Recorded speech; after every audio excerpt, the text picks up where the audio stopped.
is Bear Saragusa, and you are listening to the Hunting Hound podcast presented by W Hunting Supply.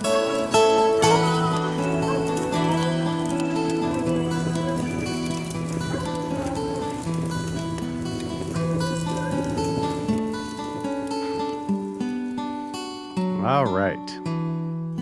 Thanks for coming on again, Becky. I always appreciate when you pop up, and it's always fun to talk to you. Thanks. I appreciate the offer, and I figured our one listener might enjoy it again. And it's just Cleve and your wife. Yeah, basically. Or my wife never listens to this stuff. Are you kidding me? I don't think she's listened to a single podcast I've ever done. She's like, "That's nice, honey." She's wonderfully supportive. Like, make sure the kids and the dogs are quiet while I'm doing these things. So don't want to make it seem like she's not supportive, but she could care less. But yeah, it's been a minute since we talked the last time. I think last time we talked about old dogs. Yeah, that has been a little bit. That would have been. It's been a little while. Yeah, there's been a lot that's happened in between now and then for both of us. That's for sure. Yeah, it's because that would have been like November. Yeah, I think so. You had like the worst day a houndsman could possibly ever have. And I've had the worst day that a husband, I think, could ever possibly have. So 2023 can suck it. Yeah. Is basically how I feel about that. At this point, I'd say we could just like row the boat, but our oars were leaking at this point, honestly. Yeah, basically. That's right. It's like, what oars? Yeah. It's Do you just want to take the oars and like club each other on the count of 3 and just be done with it? On the count of 3, just put each other out of our misery. Yeah, that sounds about right. Yeah. Yeah. No, it's been a bunch going on. So it's good to get back and sit down and talk some hounds. It's makes things a little simpler, I think. On the one hand. Simple on the one hand, on the other hand, super duper complicated. Yeah, pretty much. Especially if you tend to overthink things like I do. Oh, like you and me both. But yeah, what we were thinking of talking about today was pack dynamics, because that's something that you and I have both thought a lot about, and something I definitely had to think about constantly with my huskies. It's a little bit different for me here than I was in a similar situation to what you're in with, 19, 20, 35 dogs running around all together at certain points. And that required a level of vigilance and a level of, you had to read these problems before. You had to sort of read the dynamic to the point where you could avoid problems before they happen, because when the shit first hit the fan, excuse my French, it was bad. Like the huskies, I had an 18 dog fight in my dog yard one time, and I had remarkably well behaved dogs. I mean, fighting was something I just couldn't. I had no tolerance for, but every 2 or 3 years, I'd miss something, or my focus would be somewhere else, or I'd be trying to get some dog off of some female, and just the whole thing would explode in my face. It's a tough row to hoe, keeping the dogs sort of behaving themselves.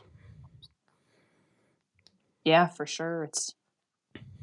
And it's always changing. You've always got old dogs aging out and new dogs coming in, and because I'm a bleeding heart, and I picked up this dog that got dumped.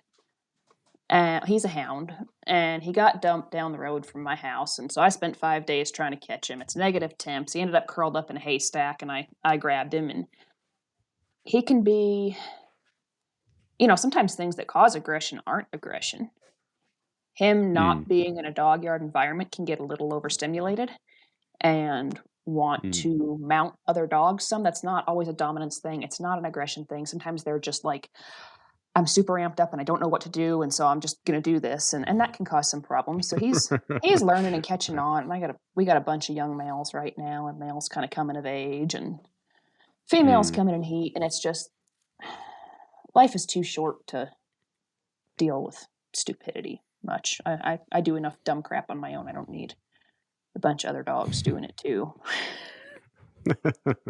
Right.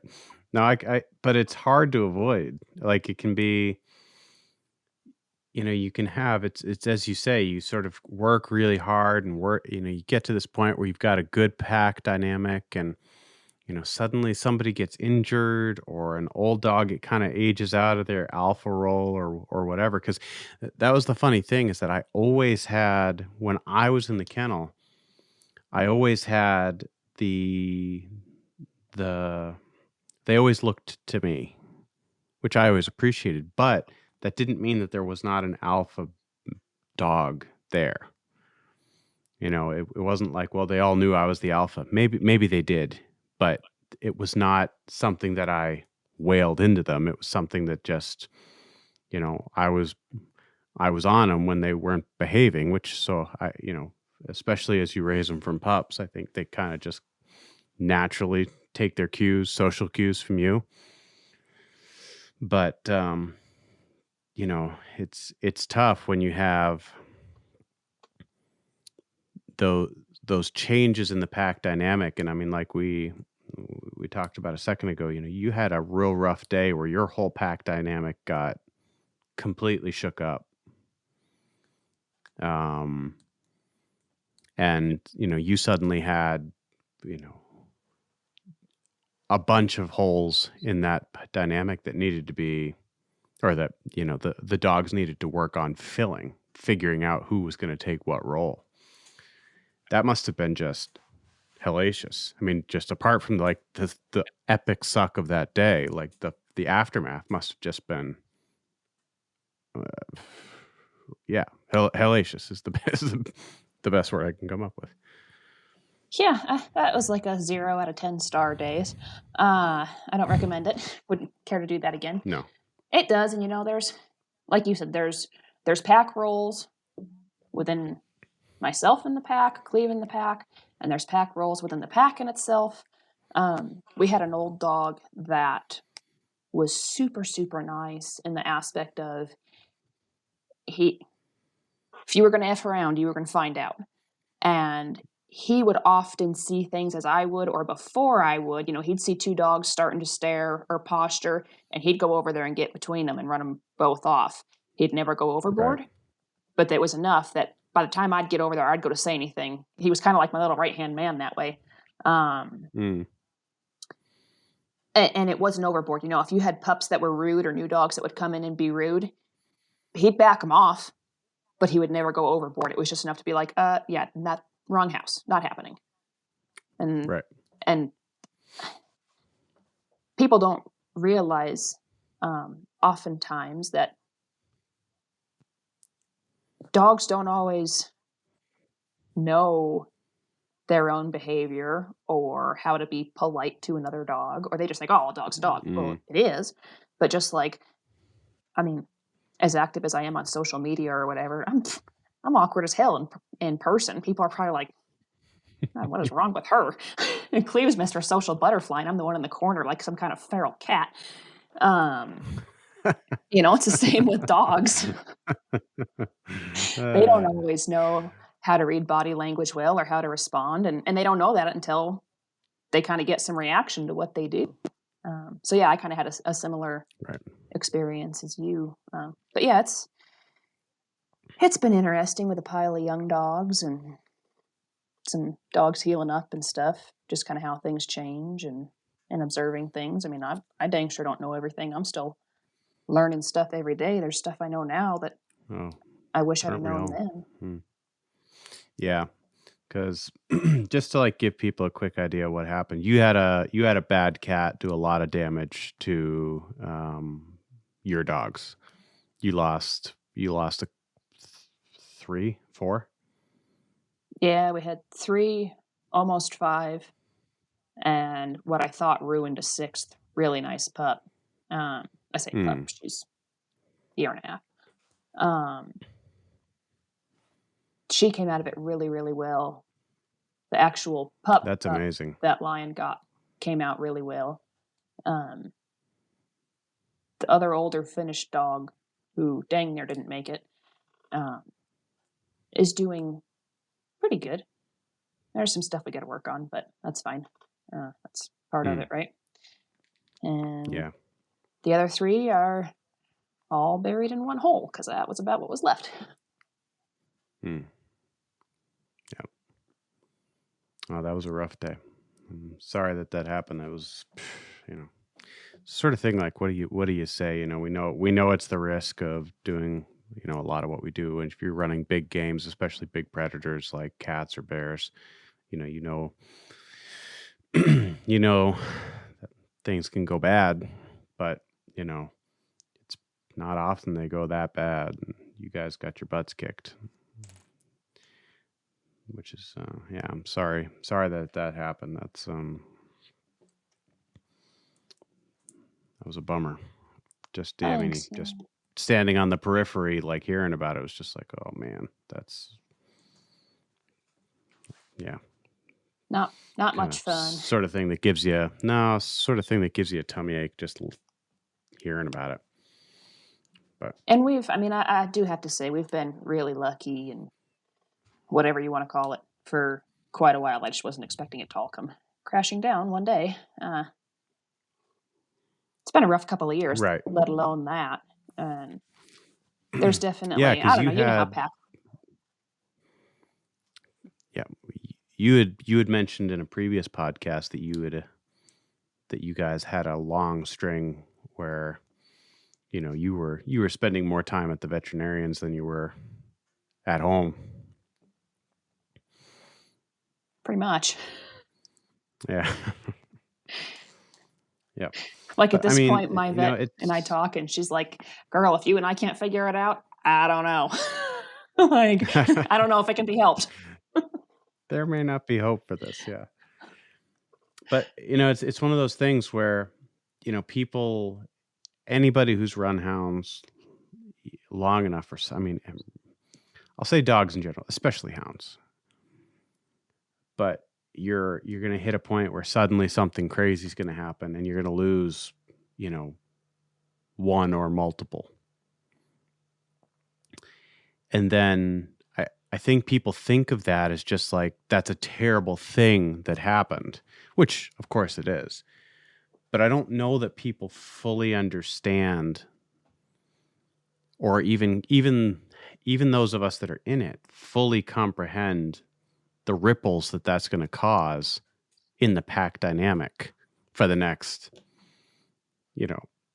4 months, 6 months, a year. I mean,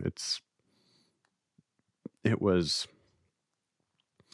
my kennel of Huskies went from just the mellowest, nicest group of dogs to just like, the OK Corral in the space of a night when the old alpha male in the kennel died I had to put him down because he had cancer in his eye. So, he was still otherwise healthy and still fully in charge, but, I had to put him down. And it's like, as soon as he was gone, it just went from like this mellow, super nice, could let everybody out, to just total like carnage for 6 weeks. Yeah, sometimes it feels like the dog yard should be named like Gotham City or some crap after that stuff happens. Right. It's just anything goes. Big arch over the gate, the Thunderdome. Yeah, it's I hate stuff like that. And fighting drives me crazy because I found apart from that dog, the best brawler in my kennel is never my best dog. Yeah, I thought you were going to say for a minute it's going to be. You. Oh yeah, well, I won't comment on that, but it's like it's never going to be that super cold nosed great dog that can just that'll hold his own against any comers. It's going to be like the dog that couldn't sniff out his own butthole, who's just going to lay waste every other day. All of your good dogs, that dog's just he's going to jack them up.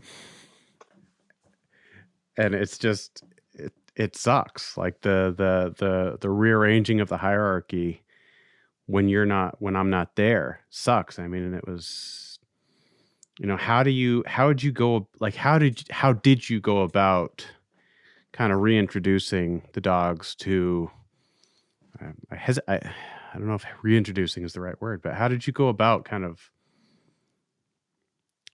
dealing with the pack dynamics from that experience? Well, I lost my shit a time or three. It's kind of weird right now because we got a pile of pups that are the same age that are pretty young, and a couple that are like a year and a half ahead of them, and then old dogs. So there's kind of like a weird little vibe going on. But in general, we spend too much time with them to constantly be dealing with drama. I'm not going to do it. And if you want to fight, you can fight me. Like, we will come to an understanding. And Right. what you deal with, whatever your pack is at the time, is what your next pack is going to be. Because every time you introduce puppies, they're going to act like the dogs you have now. They may not act like that in other ways, but the general feel and behavior your old dogs do is what your young dog is going to adapt to. So if you don't like what's going on now, you better change it, because you're going to be dealing with that for the next X amount of time. Right. They feed off each other, whether that's good behavior, bad behavior, whatever you want to call it. And, oftentimes we see this, this behavior in dogs is bad. Yes. Right. For the people, it's natural to a dog. So what becomes a problem for the person, we need to handle. Now, don't get me wrong. I allow my dogs to communicate. I allow them to set boundaries. But it's something where, like, you're not going to stand there in posture and stare and growl over a bone. If another dog comes to take it, you can set a boundary. If it becomes a problem, you will take that bone and go somewhere away with it. This isn't something that happens over a day. It's a consistent, clear line of this will be tolerated, this will not. You have to be right. Go ahead. No, I was just going to say it's a cultural thing. It becomes a cultural thing. It goes beyond a correctional thing and becomes a part of the culture of that pack of dogs. That it's like, okay, well, if I stand here being a dick, like, I'm betting most of those dogs after like a week, they're going to be like looking out of the corner of their eye at you as they're being dickheads, like is half expecting. It's like, Becky's going to respond to this. Becky's going to come over and have a conversation I'm not going to enjoy here pretty soon if I don't stop doing this. Our old pack was pretty good. I didn't quite appreciate where they were at the time as I do now with Puppy Mayhem. And they'll get to that point if I can hang on that long.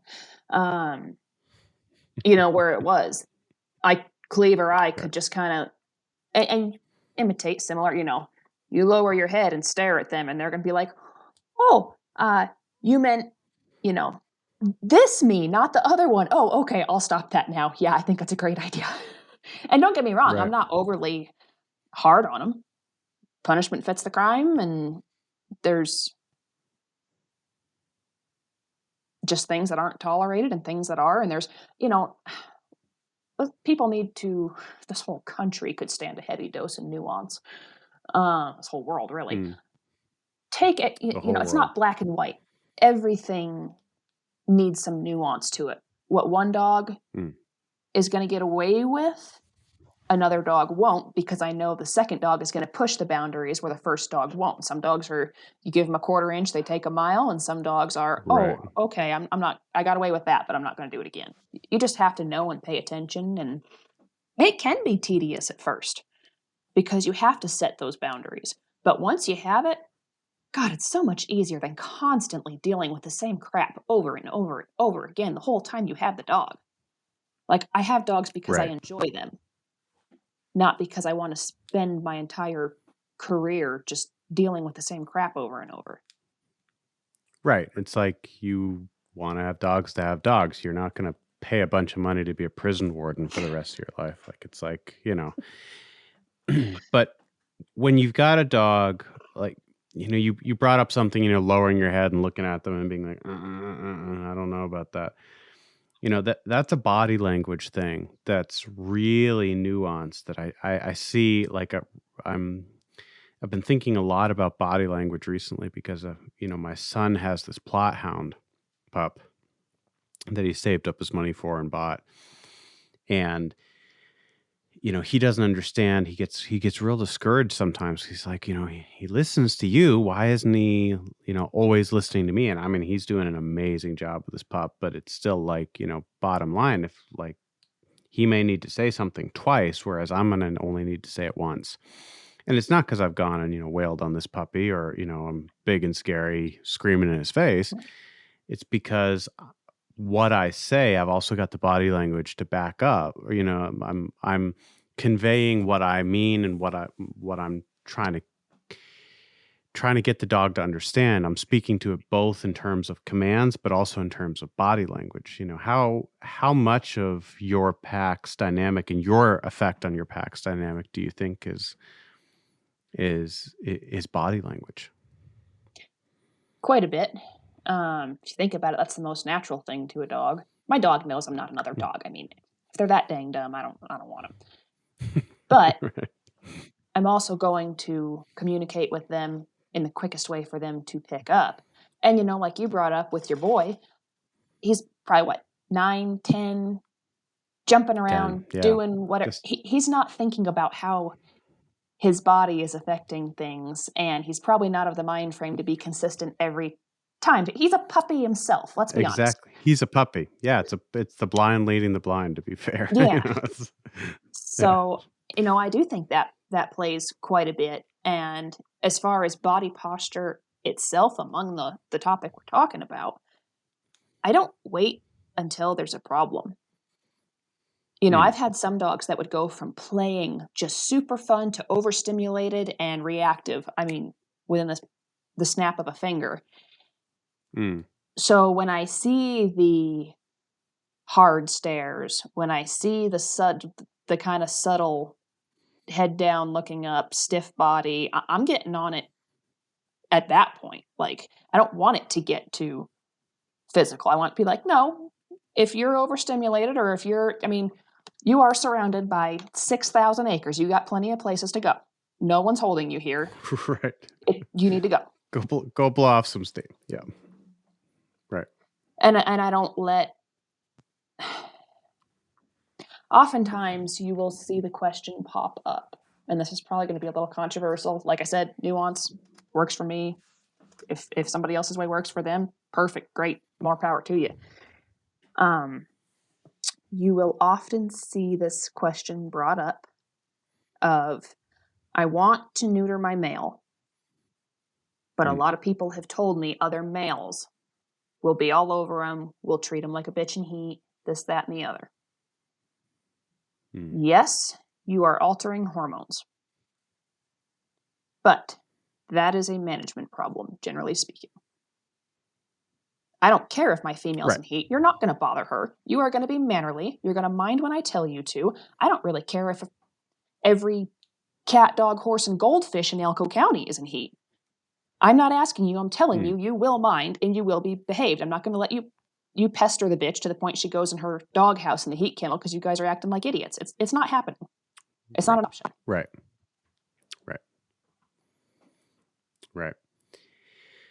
Yeah, it can be really difficult to find the balance there between being like this kind of, yeah, the behavior police or the fun police, I guess I should say, you know, going in and breaking up every time, you know, puppies get a little rough with each other, you know, but at the same time, I feel like there's got to be part of the pack dynamic aspect for me anyway, has always been, you know, judging a dog both based on, yeah, basically judging a dog based on what I believe it knows better than, and also where is it in its development. Mm-hmm. And they have to be You know, allowed to make a if wrong. If they never do anything wrong, they don't learn. right, right, absolutely. You know, and if I've got two 7-year-old males that suddenly start posturing and being dicks to each other, I'm gonna like walk over there instantly. Like I'm not gonna wait. I'm gonna walk over there instantly and be like, hey, what are you guys doing? Take a hike. Come on, take a hike. I mean, it's like all of my dogs know. Take a hike means, you know, get lost. Go take a breather. Mm-hmm. And but you know, if two 9-month-old puppies start doing that to each other, you know, I might let that escalate intentionally, just because they might just kind of be seeing, well, let's just try this hat on and see how it feels. I would rather that they learn that that's the consequences, even when I don't get involved, are fairly high, you know, or fairly severe, I should say, more than high. You know, because it's, you know, you have to let them be dogs. You got to let them be, you know, work on those social cues and social weirdness as they grow, just like human beings. You know, you're going to be, if you're a teenager, you know, you're going to misread social cues and, you know, think you're Don Juan, and, you know, you're just going to be the pimply nerd. You know, it's like, I've been there. Yeah, I think you're You've Don got to Juan or you're learn. Napoleon Dynamite. Right, exactly, exactly. And, you know, but I think that that's part of our job as the owners, and also, you know, the ultimately the, you know, whether you want to look at it as a dominance thing, you want to call yourself the alpha dog. I've talked to people who, you know, I knew a guy who absolutely had what he considered to be total control over his dogs. And he did, in the sense that he could get his pack of dogs to do things that I probably wouldn't have been able to get my pack of dogs to do. But he needed to be so on them all the time, because it was like being on a chain gang. Like the second his back was turned, the shit would epically hit the fan. Strict parents make sneaky kids kind of deal. Yeah, like the preacher's daughter kind of deal. It was just like Mm-hmm. just total mayhem and chaos. And, you know, his attitude was like, and when that happened, he would wade in there with like shovels. I mean, it would get nasty. You know, he was in there snarling and biting too, you know, and he would come out on top like he always did. But the same thing would happen the day afterwards, whereas I would never do that kind of thing. And I'm not saying that I did it the right way, but at least for my dogs, you know, I would do, you know, and I've seen other people do it as well, where they could walk in to their dog yard, let all of their dogs loose, and then be like, oh, I forgot my coffee, and walk back into the house, walk back outside, and there would not have been a problem while they were gone. Mm-hmm. Yeah, 100%. And, you know, I think people forget dominance, which it's a human made up term. Let's be honest. It's basically just control of resources. It is fluid. You might have a dog who, you know, nobody takes a bone from him, but he's going to maybe let other dogs kind of jump on him and be a little rude. Or he's Hmm. going to not push his way in to get pets, whatever the case may be. It's not always the one dog has everything all the time, and that's just It comes and it goes. It's fluid. It depends on what's important to the dog, depends on how they perceive things. 100%. Right. And yeah, I do the same Mm-hmm. thing. And the thing is, dogs, that pack mentality, they can be best friends one second and the next second trying to kill each other. And the one dog that's down, everybody's piling on. I'll Mm-hmm. usually when I'm bidding jobs or doing whatever, I'll just sit out on the porch with my laptop and have everybody loose, and Mm-hmm. I'll go in the house and leave a window open just because things happen. I mean, as well as they get along, freak stuff happens. Oh, sure. So I definitely get what you mean there. Yeah. Yeah, and it's Yeah. interesting But to that's a see. good point too, that, you know, it's just like human beings, it's like it's like being married, you're going to behave yourself most of the time, but occasionally you're just, for whatever reason, going to come just out of left field with something completely irrational and obnoxious. I do it myself. And, but I've seen, I've had brothers living together for 14 years, their entire lives, basically, where at some point in that time, I remember Bronx and Hudson, they were litter mates from a New York River litter. Neither of them ever picked a fight with any other dog. But then there was just this one day where they just like had enough of each other and beat up on each other a little bit. And then they went, the remaining 7 years of their lives living in the same kennel free, like loose together, never ever had a problem. And that's oftentimes they You just know, got to figure it out. Like we've said, there is a structure within the pack itself, and I do like them to figure out, okay, this is the boundary. No, you're not going to take his bone. This is the boundary. You're not going to bump into him. They have to be able to communicate that way because, especially hounds, they're not pointers. They're not game dogs.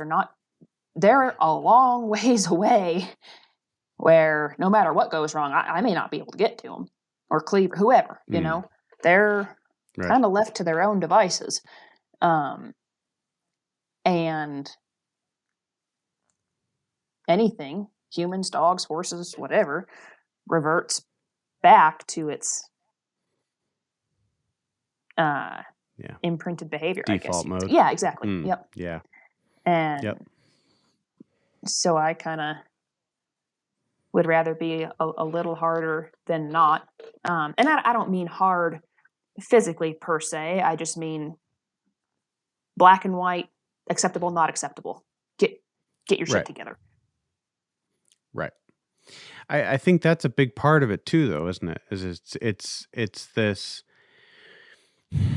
It's not only giving the impression that you're in control, but actually being really, really consistent with the things that you accept and don't accept. Like I've had dogs, I've had it in my kennel where dogs have, because that was something I really, really worked on because it was something I was not good at all when I got into sled dogs or got into working dogs in the first place, was my body language was not particularly good, and I was not consistent in how I did things, not consistent in the behaviors that I accepted or didn't accept. I would, it was kind of, based on how I was feeling that day. It'd be like, oh, it's fine that you're doing that one day. And then I'd be super irritated about the next day.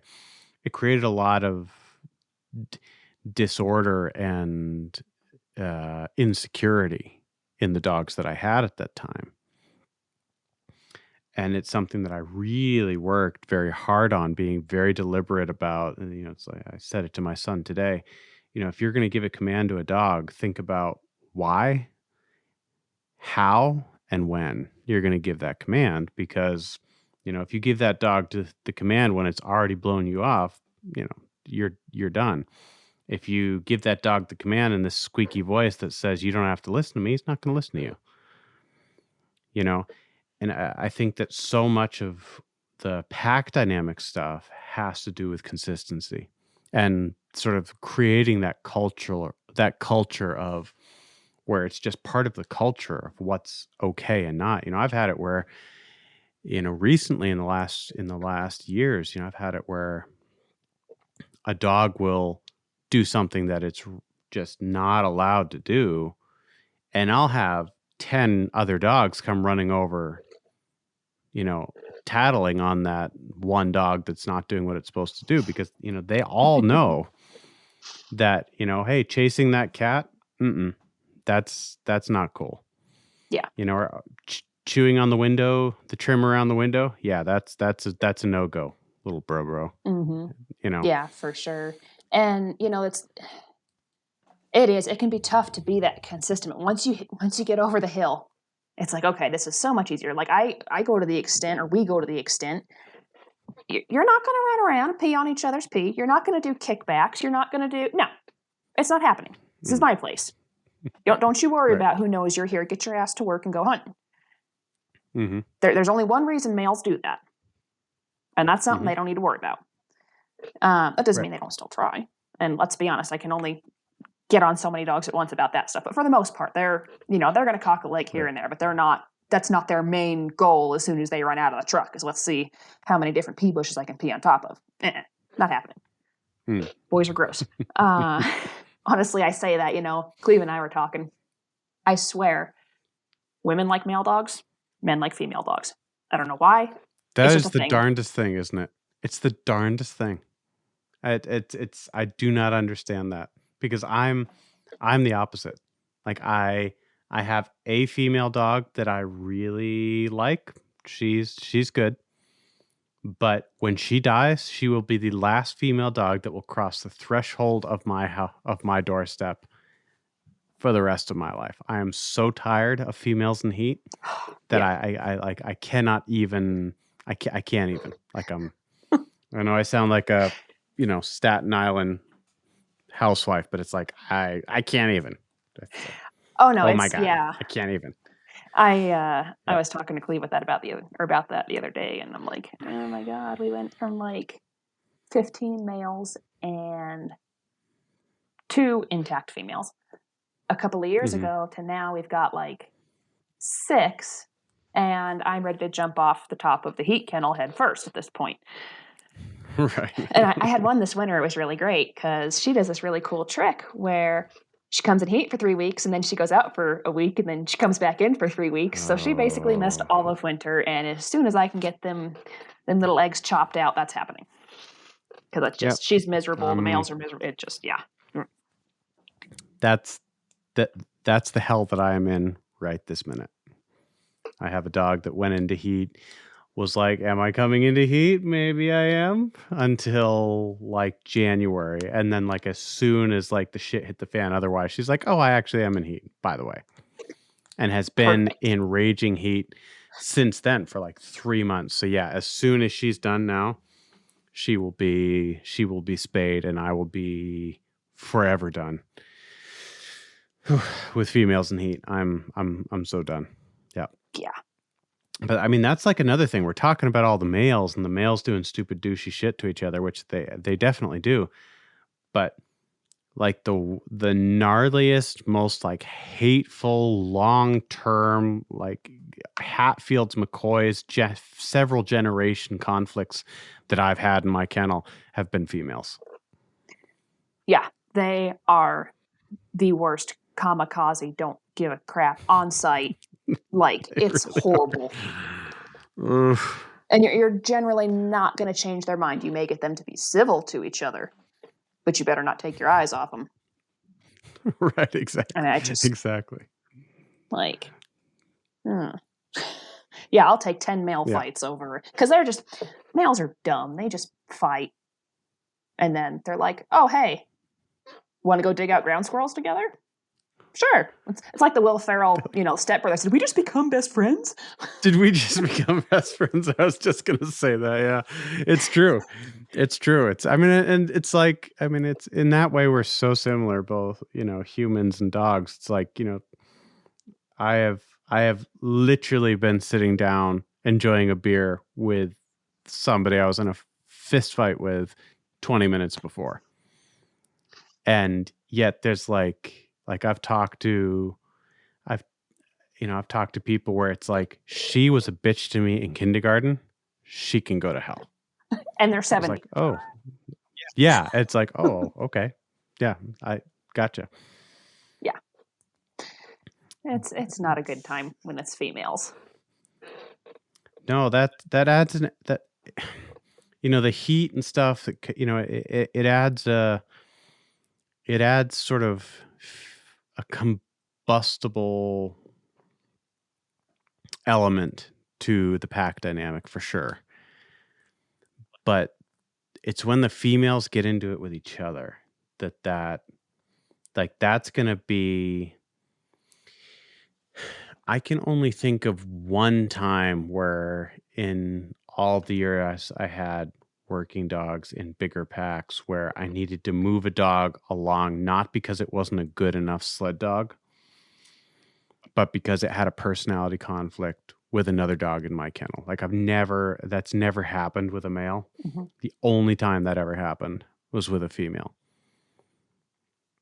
And it was Where probably, I've heard. Go ahead. Go ahead. I've heard people say it's bitches of the same age.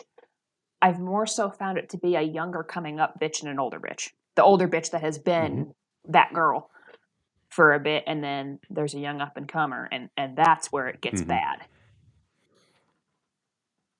Right. Yeah. No, yeah. No, I've experienced both of those things.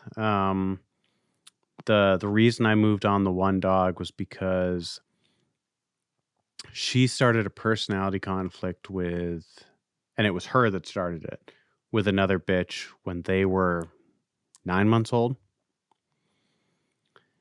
Not siblings, from two totally different litters, created an issue that they just kept going. And then when the other bitch had puppies, this bitch was just horrendous to all of those puppies. So it ended up like eventually being where it was like this family of dogs that just could not be in the same area as this one bitch. And I eventually just had to sell her because she would create brawls that, not only would it do an enormous amount of damage, because it's not like, let's see who's stronger here. It's like, I am going to effing kill you. And I'm not going to let anybody stop me. So like, I'd go in there, I can wade into, a 10 dog male fight, be like, hey. And like half of those dogs are going to break off right there. And then it's not going to take me, much pulling dogs off before it's going to be over. But those females fight, man, like I would like, there'd be, everybody involved would be bleeding. I'd walk away, bitten hands and broken fingers, and like they're gnarly. They're gnarly. You walk out with a few more holes than you walked in with. Yes. Right. Been there, done Exactly. that. Yep. It isn't. I don't know if it's because females are more hormonal. Yeah, I'm lumping myself in that. But it's just a thing, and they don't forget. Of course you're going to have squabbles here and there. Anyone, when I'm talking fights, I'm not talking about them telling each other off or little whatevers. I'm talking dogs that are being ignorant completely. But yeah, like you said, most males, and they pretty well know, most males are generally not going to be as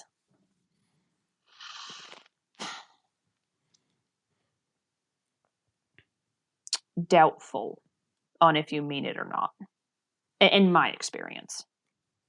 And that's on average, of course. It goes back to nuance. Every dog is different, but for the most part, males are like, all right, and bitches are like, you better make me. Right. you and what army? Yeah. No joke. No, they but at the same time, it's, I understand, you made a comment here that guys like female dogs and, women like male dogs. One of the great things about the females is that they learn so fast. It's, unless it's so rare that they create a problem in the pack dynamic, apart from being in heat. You can't hold that against them. it's when they first do that it's like a massive problem. But it's so rare that they do that. Mm-hmm. And, you know, it's the dumb, ignorant males that are going to be chest bumping each other and, punking each other when they're, you know, trying to go to the bathroom and things like that. It's like, it's typical, typical dumb male shit.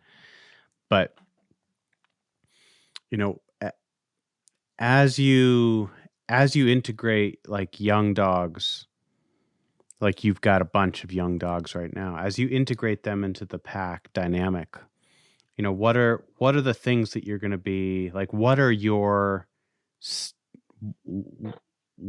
black and whites? Like where do you draw the line? Because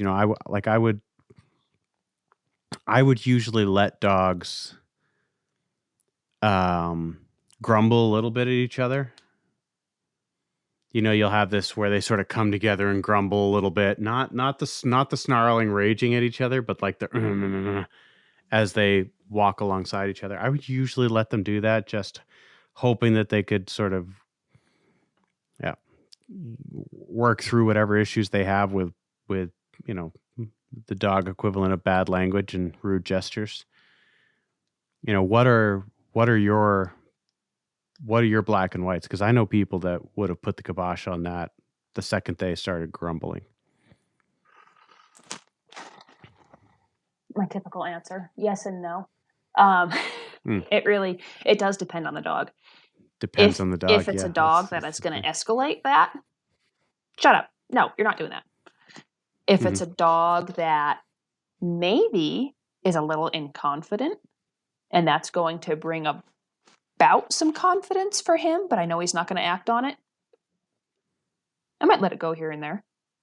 And it depends on their age. I mean, they go through these phases, and once they hit, that 15 to 18 month mark, we got a pup right now that's going through that, and he's starting to think he's pretty cool, and he can kind of start pushing his weight around a little bit. So we're having to kind of reestablish some boundaries, and they're the same boundaries that he's had. It just hasn't been like, well, I tried this yesterday, let me try it again today. Like, no, right, not happening. And as the other males are coming on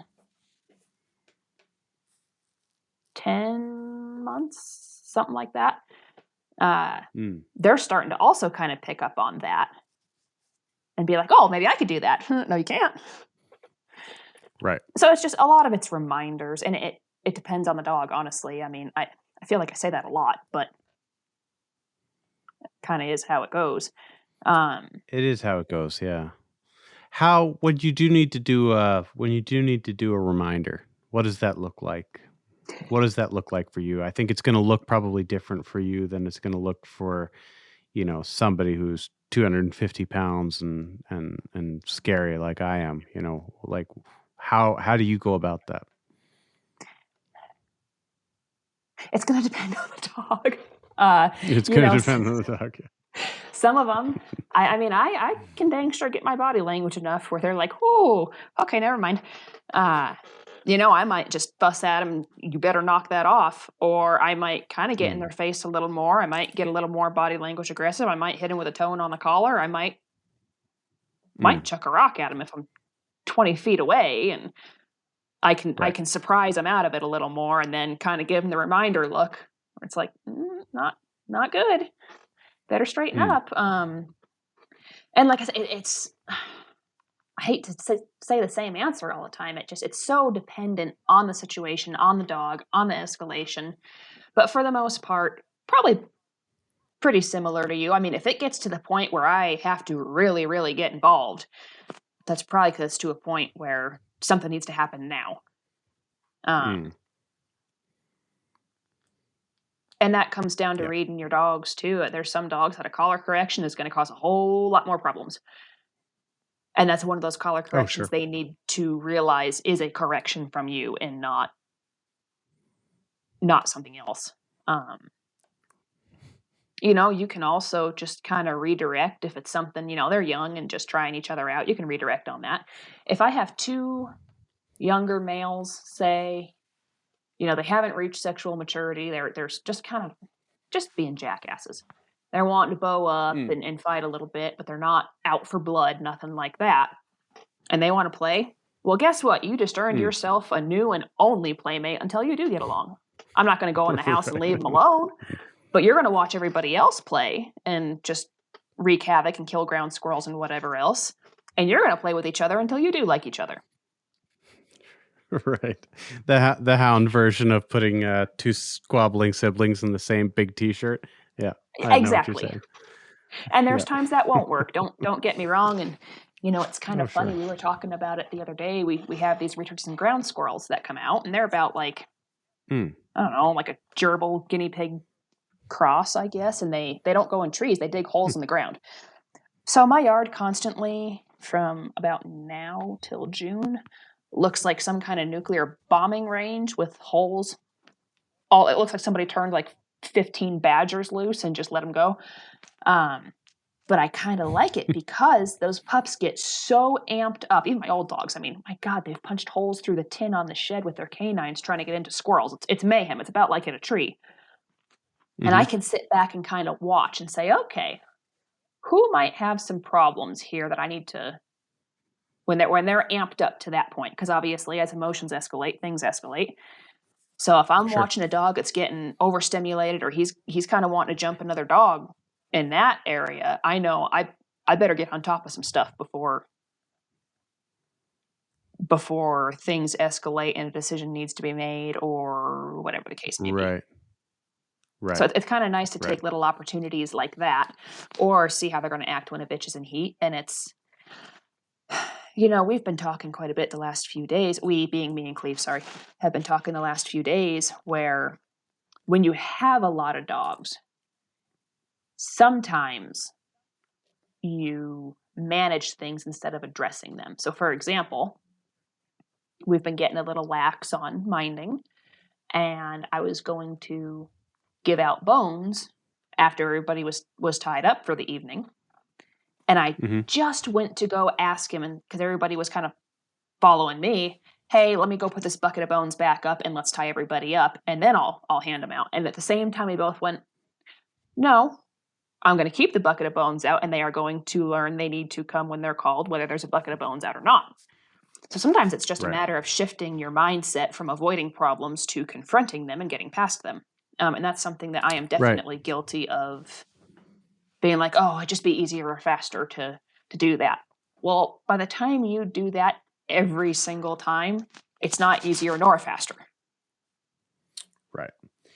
Right. Yeah. I mean, I can understand. I totally get what you're saying, and I totally agree with that. That so much of the pack dynamic is going to be conditioning. And so much of that is, you want to set your dogs up for success. You want to, you want to give them, there's this push now amongst, dog trainers to only give your dog positive feedback, and in a perfect world, you would only need to give your dog positive feedback, but it's not a perfect world. It's the real world, and it's messy and disgusting and frustrating. And, you're going to need to put boundaries on these guys. And, it's one of those things where, sometimes you're going to need to set them up, especially, and it can be such an effective tool when they're puppies, and you don't need to discipline them as hard. You don't need the consequences if they start to squabble with each other are not as severe as, like with huskies. I've seen huskies kill each other in, the amount of time it takes them to open their mouths. It's like all I've heard is "Rah!" and then turned around and I've got a dog bleeding out. Yeah. It's but when they're puppies, if you kind of set them up for failure, it sounds cruel, but it's not. It's the kindest possible thing you could do for them, setting them up for failure and actually correcting that behavior when they fail, when it's correctable. And you get more out of less. Right. 100%. Right. You don't need to be the big, it doesn't need to be the big knockdown, drag out, free for all brawl. It can be a puppy being a dickhead in the food bowl and just getting that little, like, picked up and removed from the food bowl. Now, that's when you're a dickhead, you're not going to get to eat with everybody else. Mm-hmm. Yeah, and some of it You is know, management. I know there's some dogs that is their thing. And I mean, I'm not going to put a kibosh on a dog so much that they're constantly like, oh, I got to watch out. There's some management mm, stuff that I'm going to be like, okay, I know this is your thing. I'm going to accommodate that to an extent, to the hmm point you're comfortable and I'm fine with it, but it's not going to become a life ruling deal. right. And this is, Right. I mean, you don't want to be so hard on your dogs that they become reactionary, start shying away from you every time you Mhm. walk into the kennel or something like that. I mean, but I think that a lot of people end up on one or in rather one or the other ditch, Mhm.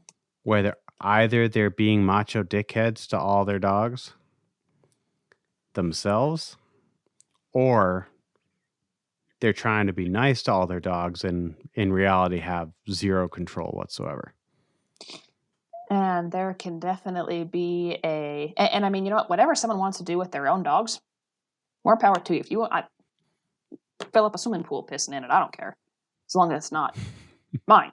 Right. And there's times where you can probably see where that comes from in the dog pack. You're like, oh, okay, yeah, I can see the correlation of why you're like that. Right.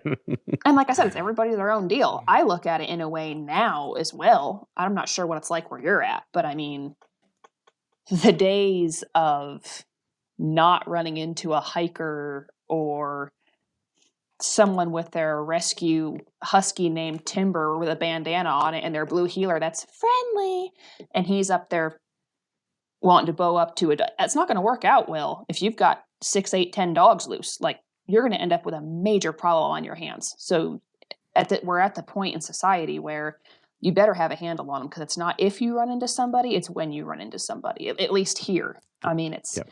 Oh, between social same media here. showing all the cool places and COVID, and to be honest, there's no reason not to. Like, I do not want to spend my entire life fussing at the same dog for the same stuff Right. all the time. And at some point, you also have to think about, like for me, for example, oftentimes I'm here alone with a lot of dogs. I Mm, can't afford to have something break out, something serious break out, because it's going to be bad. right. Mm, Um, and not because Cleve's uninvolved, but if he's on a contract that we couldn't bring dogs on, or whatever the case may be, I spend a lot of time alone with a lot of loose dogs, mm-hmm. and things can happen in the blink of an eye. And so I do have some tools and some tricks that can get things handled safely for the most part, and on my end, uh, Mm-hmm. and can kind of get the point across if it really comes down to a situation like that. And we can say, oh, well, it won't. Well, you Sure. don't know that, but you can do everything you can to make sure it doesn't. I mean, it's Murphy's law. If it's possible, then it definitely is going to happen at some point. But like, what are I'd be interested in hearing what are some of the tools that you use to to as you say, kind of keep control of all the loose dogs when you don't have uh, I I don't want to call Cleve the muscle, but in this conversation I'll call him the muscle. Like when your muscle's not around, what do you do then? How do you put yourself into, how do you gain the respect of a bunch of males that, in some cases must weigh nearly half of what you do? So, and I think some of that is keeping a very distinct "I'm not messing around" attitude, where they know, like, once that comes out, I'm Mm, serious. Um, and then we're talking like, I'm not running around just poking dogs all the time, but I'm talking if we've got serious problems, I do have a hot shot cattle prod in the shed. I know how to use a collar to choke a dog off. You cut off their air, they're going to stop. I don't care if it's a game dog. If they can't breathe, they will stop. You know, I think if you're out and about, you know, generally speaking, everybody does it different. If you're at a tree when things are exciting and going on, and you want to really amp dogs up, what do? You start yelling, right? Mm-hmm. Most people, when a dog fight breaks out, are going to start hollering. They're going to start wailing on them. That's pretty much going to amp them up. I do have some dogs that I'll use that first, just to kind of break that focus of hollering, and then I'm moving. Mm-hmm. I mean, whether it's whatever the case may be, whether it's, you know, if you have to use a break stick, if you have to get in there and just start physically choking dogs off. And you want to be prepared for the worst. I mean, I hate to say it, and it's something that hopefully no one has to deal with, but at some point, whether it's important to know how to do that, because you might be bebopping down the trail and somebody else might have an extremely aggressive dog that gets yours down. But just, if you're going to have dogs, you need to understand how to make them quit, period. Right. And it sounds cruel in that, like, or it might sound cruel to some people to be like, oh, well, you know, what a horrible thing to do to a dog. But like I pointed out a minute ago, you know, I have seen huskies kill each other before I've managed to turn around. Mm-hmm. You know, the uncomfortable thing that you're going to do, you know, yanking on a choke collar to get them off of there, or hitting them with a shock.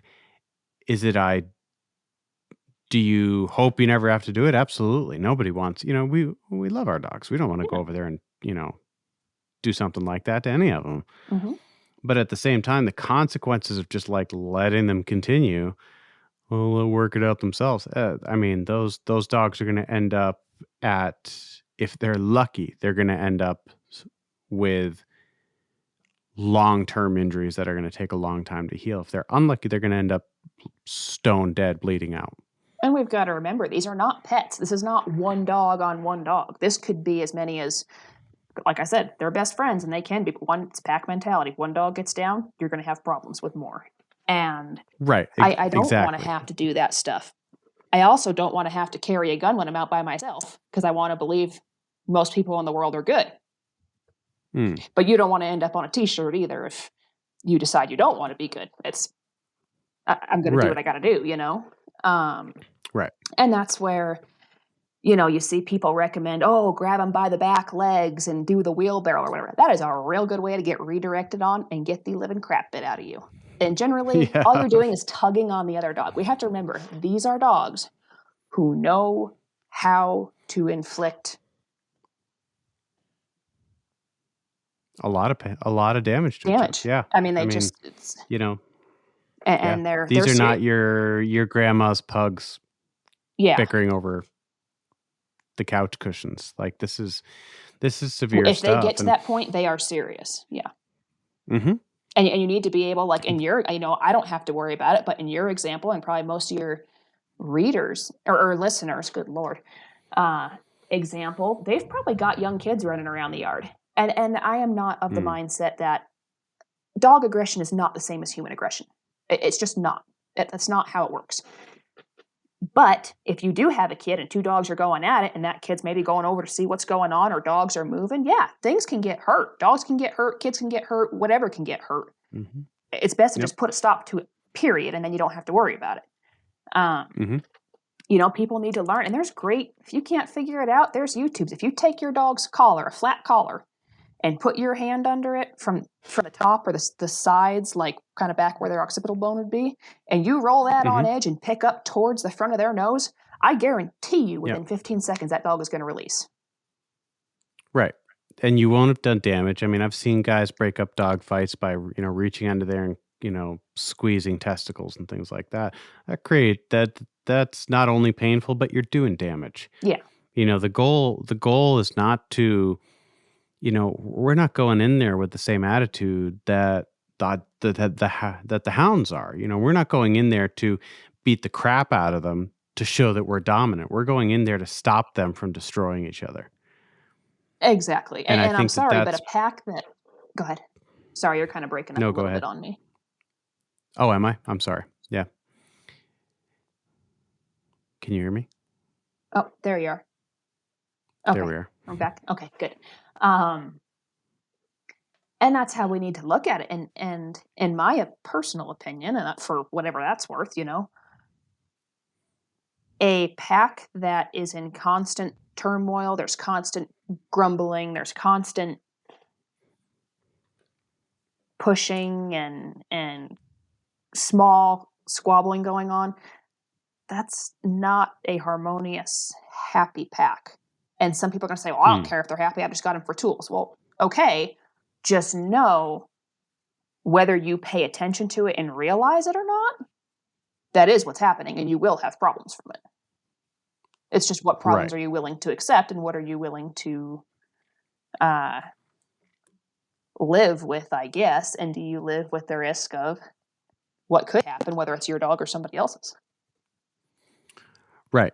And are you and that's the thing is that, I think especially as, it was a little bit different with the sled dogs because they were always attached to me.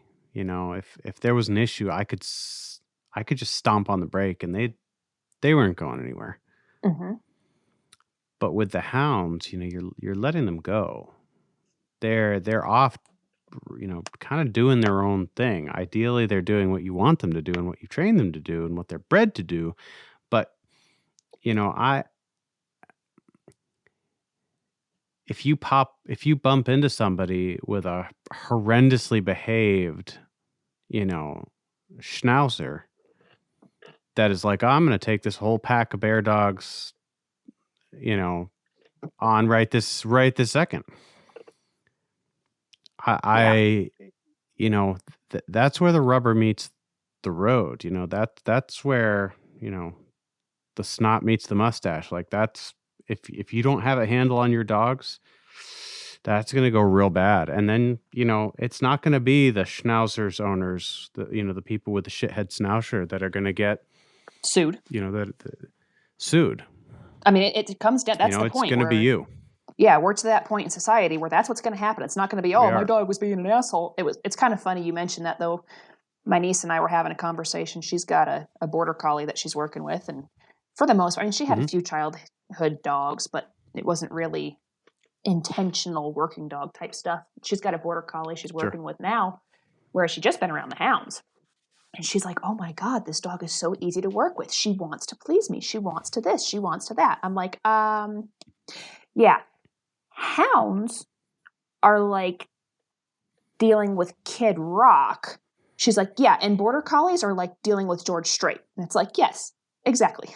There's a Right. very big difference in dogs that want to please you and dogs that don't really care. You're just their chauffeur to an extent. It's Right. not their They're first like, nature is to be like, oh, what does she want? Versus, say, a border collie or an Alaskan or whatever the case may be. right. Even in Alaskan, it's going to be like, well, the first thing I want to do is go and do this thing that I've been bred to do forever. It's the same with the hounds, where it's going to be like, well, I'm going to go and do this with or without you. If you're around, I'm going to be pleased, but if you're not, it doesn't really make that big of a difference. Mm-hmm. And it's the I don't even know if we have a real point here apart from pack dynamics is both challenging and important, and it depends on the dog. I guess that could probably be the title of this episode is it depends on the dog. Yeah, honestly. But it's one of those things where you owe it to your pack, you owe it to yourself, but I'm actually going to take it one step farther and say you owe it to the rest of us. We're on thin ice right now, man. Like we're houndsmen, we're on thin ice. Like we are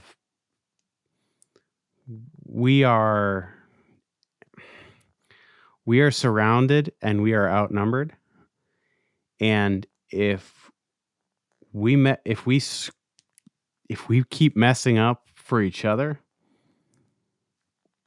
I keep saying it, and I'm going to say it again in hope that it sticks, and just say that, when they come for us, we're going to have given them the ammunition that they need to shoot us in the head.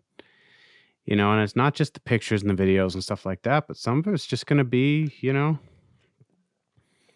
the pack of hounds tearing apart somebody's chihuahua. And don't get me wrong. Because yeah. I'm not trying to have a superiority complex or anything like that, or say, oh, well, I've got it figured out and things are perfect. No one does. Nobody does. It's constant work. And I think sometimes there can be the misconception of, oh, well, they're hounds, so that doesn't matter. It's like, man, just make your life easier, make your dog's life easier, and you'll find you enjoy them so much more if they're not ignorant. I mean, there's no judgment passed whatsoever. Hopefully this gives someone who might say, gosh, I've got this reoccurring problem, but I didn't notice it starting at hard staring or posturing. I just turn around and they're fighting, or I don't know how to wade in and break it up or something like that. Hopefully it gives somebody a little glimpse of like, oh, okay, that's something to go off of, or this is a realistic expectation and this is not. It doesn't have to be that way. Right. I think that's maybe the what I hope people take away from this is that it doesn't need to be that way. It doesn't need to be this sort of,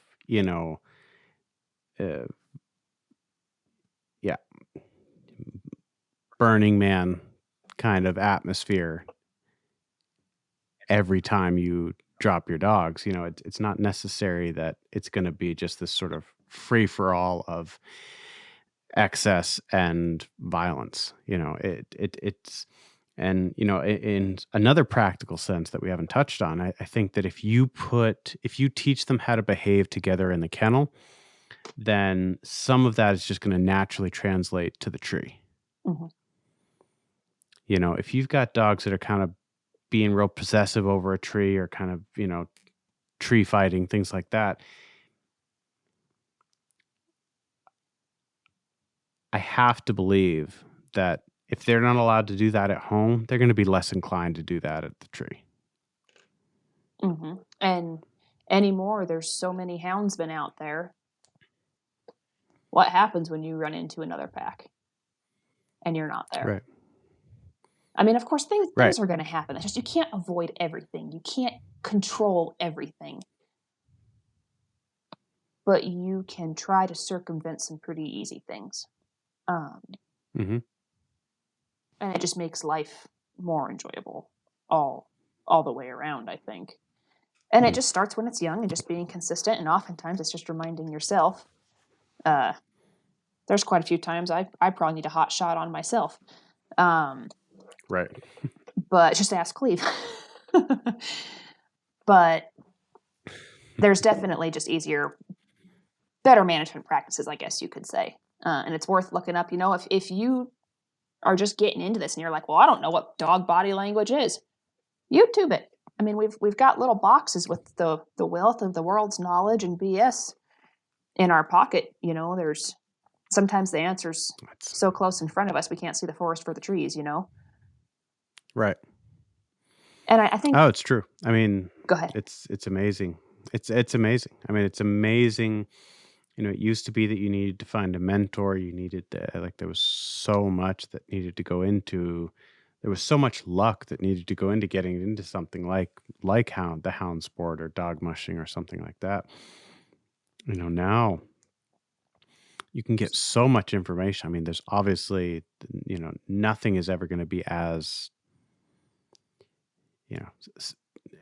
get yourself a mentor. But at the same time, it's like you can get really far with just YouTube videos. Like you said, YouTube videos and books, I mean, there's so many great books out there that if you, even if they're not written as training manuals, if you just pay attention to what the author is saying about their dogs and how they act around their dogs and things like that, you're going to pick up a lot, reading, reading Ed Vance's book, or reading, a great one that I keep going back to because it just blows me away that this guy was like 100 years before his time, is Meet Mr. Grizzly Mm-hmm. by Montague Stevens, Mm-hmm. who used to hunt grizzlies in Montana with bloodhounds. Mm-hmm. And just like the nuances and the training that guy had going on, way before, it was even acceptable, is amazing to me. And you can pick up so much for nothing. 100%. And even if it's something that you don't agree with, I will often go to the positive only side of TikTok or whatever, or training groups, and be like, well, here's what I believe. So let's put that to the challenge. If you're not challenging what you believe, that's probably something to be considered. And don't fall into the idea of, well, they're a hound, so it's not a possible thing. No, it is. It takes more work. It takes more consistency. Consistency being key. Right. But it is possible. And I know it's hard. Don't get me wrong. I mean, I'll be honest. I've been dealing with some burnout of, with just kind of everything. And there's times where I'm like, God dang, the last thing I want to go do right now. I would literally do anything in the world than go work this dog. Right. But I also know if I don't, it's going to be harder on myself. It's winter time. It's whatever. And I find myself, if I can avoid my own frustration, I'd be an idiot not to. And I oftentimes am an idiot. But that's, I mean, I guess recognizing that is half the battle, right? So I yeah, guess, when I look at it, especially in the differences being back with a dog that wants to, after growing up with labs and stuff, a dog that wants to please you, and going to hounds and beagles. And then going back to the sled dog, I look at it and I'm like, gosh, this is so much easier. The process is the same, but I'm going to tell the sled dog. Whereas the hound, I'm going to say his name and get his attention before I tell him what to do. It's just little things like that where I'm going to, I might say magpie, wait 2 seconds for it to even register I'm talking. I just called his name. And then tell them. That's going to increase your success rather than just rattling it off like you would with a dog that's always paying attention to you. Yep. Oh, but I mean, absolutely. it is definitely possible. If the desire is there, then the results can be. And like I said, don't, if anybody has any questions, shoot, send me a message. I'm sure you'd say the same. I'm always more than willing to try and give my opinion again. You get what you pay for. Take it with a grain of salt. But it's worked for me in the meantime. Right. Or I mean, ideally, what I tell beginners is, I'm happy to give you my opinion, but I hope I'm not the only person you're asking. Ask 10 different people, and then, do what makes, of all of the options that you've been given, do what makes the most sense to you. Because I'll tell you what works for me, but what works for me may not work for everybody, and there's so many resources. There's so many great people out there, who are super generous with their knowledge, super generous with their time.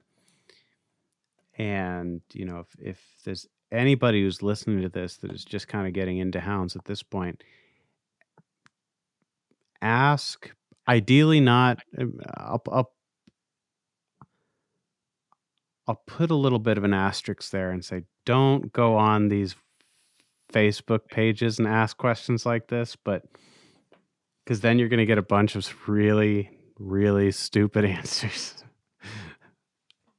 However, find a couple of people who seem like they've got their crap together. Ask them, send them private messages, DM them on Instagram, send them a message on Facebook, call them up, send them a text, whatever. And ask them your questions, because I've never experienced, not one time, with the hounds people, the houndsman community, where the person has said, you know, screw off or whatever like that. If there's one thing we houndsmen like to do, it's talk, and like we also like to share our experiences and our opinions, often for more than they're worth. But at the same time, it's there's a wealth of information out there and a bunch of generous people who are going to be more than willing to give you their opinions and what works for them. 100%. And like you said, look for somebody who you like what you see from their dogs, or what you think you see from their dogs. And don't get me wrong, the folks that bad advice is still advice, and it's still it can be a growth thing if you look at it and say, why should I not do that? Sometimes there's as much to be learned from what not to do as what to do. And Absolutely. I want to say think about it, but don't overthink it too much. Some of it's going to be trial and error, and there's going to be sometimes you're going to do something and you're going to be like, well, that was the wrong decision. And then there's times where you're going to be like, okay, that was good. And after you talk to enough people, you kind of throw all the ideas in a blender and come up with your own little thing. Just don't forget to go back in the recipe every now and then and make sure you're still on track. Because I get caught up doing that, where it's like, well, this is how I did it with the last 13 dogs. I'm going to do it with this one, and well, maybe that don't work too well. And some folks don't want to take that. They want one type of dog. Period. Bang bang boom done. I don't. That's you. That's fine. That's whatever. Back to the title of this podcast. It depends on the dog. Yeah, pretty much. And another thing I have told people, if they have a situation, because people can only give good advice if they understand what you're asking. So if you're trying to paint a picture of, say, okay, my dog is doing this, what do I do about it? Try and get that behavior you're asking about on a video. Because somebody else might be able to see something you're missing and saying, okay, that's why this is happening, and that's what you need to do about it. Right. Yeah, absolutely. The more information you can share, the better the information you're going to get back is going to be, I believe. And it's, I have a freaking podcast about hounds, and it's not because I've got this stuff down. It's because I needed an excuse to ask all these stupid questions. And the podcast gave me the credentials I needed to get through the door to be able to ask all these stupid questions. Because there are major differences between, as you pointed out, there's major differences between hounds and the huskies. The huskies, it's a different animal. It's a lot of similarities, but then there's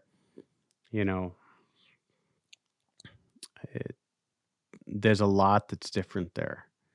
So, it's been really valuable for me to have the podcast and be able to call people, call and, shoot the shit with you for a while about all these, different training things and different behavioral things, and, be able to call and talk to, Jared Moss and, Ross Hellwinger and,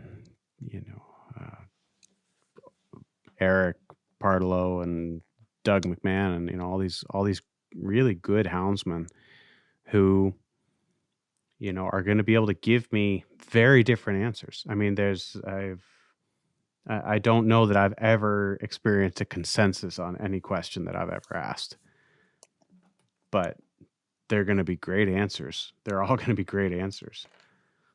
And that's probably where a lot of it comes down to what works for you. And I mean, don't take it as, and I don't mean you, but listeners, if you've got questions and someone's saying something, realize they're not, I would hope not, they're not telling you out of arrogance or self-worship. It's like, Dude, I was a dumbass Some this of one them, time, and some of them are. and Some of them then are. this happened. Like, learn from my Right. mistakes, please. Tell me it wasn't all for nothing, because there are some times where I look back and I'm like, girl, what were you thinking?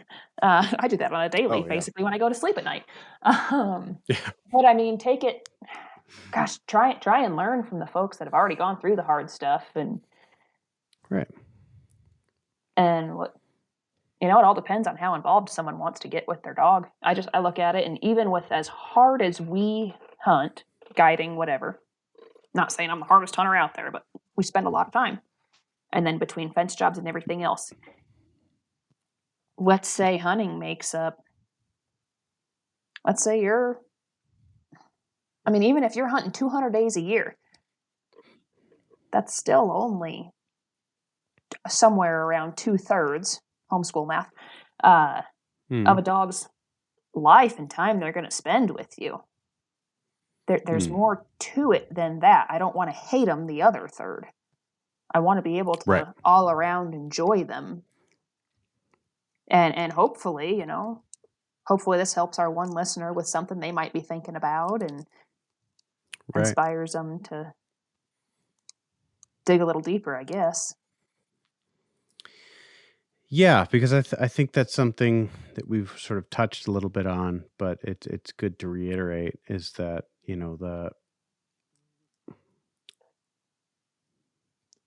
we the type of stuff we're talking about, it's not a like 30-second a day while you're feeding kind of thing. Mm-hmm. This is pack dynamics stuff where there's an expectation that, and it's why we keep saying it depends on the dog. And there's an expectation that you're going to be able to make those distinctions because of the amount of time you spent with your dogs. That can be tough. I spend an enormous amount of time with my dogs, and because that's how I like to do it. And I know some very good houndsmen that do not spend that kind of time with their dogs, and it's you know a different way of doing it. It's not the way that I do it. It's not any worse, but it's they clearly have something going for them because they are able to get it done and able to maintain nice packs of dogs without putting that.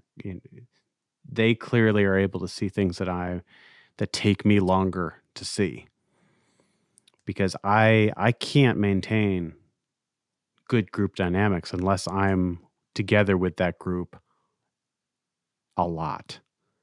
Mm-hmm. And it may be a weakness that I have as a dog handler, but I need to I have to spend time with that pack to know how to respond to each individual dog, because as you say, as we've said, it depends on the dog. And if you don't know that dog well enough, you're going to make some mistakes that you're going to regret later on, or more mistakes that you regret later on. I mean, we all make mistakes that we regret later on. Yeah, and it's just what you're willing to tolerate. I mean, if you're willing to tolerate having to yell at them, knock it off every 15 minutes, well, that's not my deal, but good for you. I mean, however, Yeah, whatever. kind of just boils down to the individual, I suppose. But for those that do have that interest, be like, man, I really don't like that behavior. Um, and just kind of being able to read the dog's frame of mind. Is it wanting to fight? Is it overexcitement? Is it, because not all aggression is aggression. Not all misbehavior Right. is misbehavior. It's what's driving it is what needs to be looked at more, I think. And just makes life easier all the way around. Maybe I'm lazy. I don't know, but I got Oh, enough stuff I got to I deal don't with. think so. I just assume things go smoothly, as smooth as possible. Anyway, Uh, sometimes it feels like it's square wheels, but you know about that. I totally know about that. Yeah.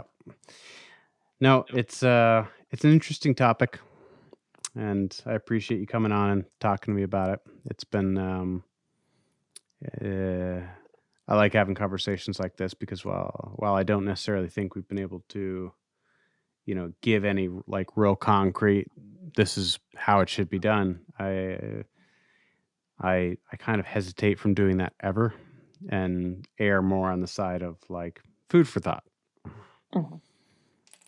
And yeah, like you said, I hope the people listening, it gives you just something to think about, if nothing else. Just, how do you want it? And just because the person who got you started in this whole hound thing had dogs that were a certain way doesn't mean that you necessarily need to have dogs that are that same way. The people who got me started in dog mushing, had a kennel of big burly brawlers. You needed to know where each dog was going to go. You needed to know, and it was something that after a few years of having that same type of dog, it was just like, I need to either walk away from this completely, or I need to make some changes here. And that's got to be allowed. And, as you say, figure out what works for you. Yep. And there's not necessarily a right or wrong answer. Sometimes we get so caught up in that. I mean, life's weird. There is no playbook. Life's real weird right now. Everywhere Life's in the real world. weird. It depends on the dog, and It life is. is weird. That's the only two concrete Depends on answers the in this dog. whole thing. And this whole thing, that's right. Yep. No, it's true. It's true. All right. Well, I'm going to hit the hay because I need to get up early tomorrow for work, because on top of everything else, I've got to do that too. Alrighty, So, but I appreciate you coming on, Becky. It's always fun to talk to you. And I hope, I hope that the youngsters settle down here soon and kind of learn the ropes before you lose your mind. At this point, I'm hanging on because of spite. It's fine. I appreciate it. Pure stubbornness. I come by it naturally. Yep. You spend a lot of time. You do spend a lot of time with mules. Yeah, you'd think one of these days, I'd be smart enough to figure out that a day like today, where it's blowing 25, I go out there at 10 o'clock in the morning and I'm like, yep, today is the day I'm going to roach manes while I'm trimming feet. Today is not the day I was smart enough to figure that out, so I feel about like a walking porcupine from all the mule hairs stuck in my thermals, and while you run to bed, I am going to go grab a lint roller and probably blow through the whole thing. That sounds like a good time. See ya. All right, Becky. See ya.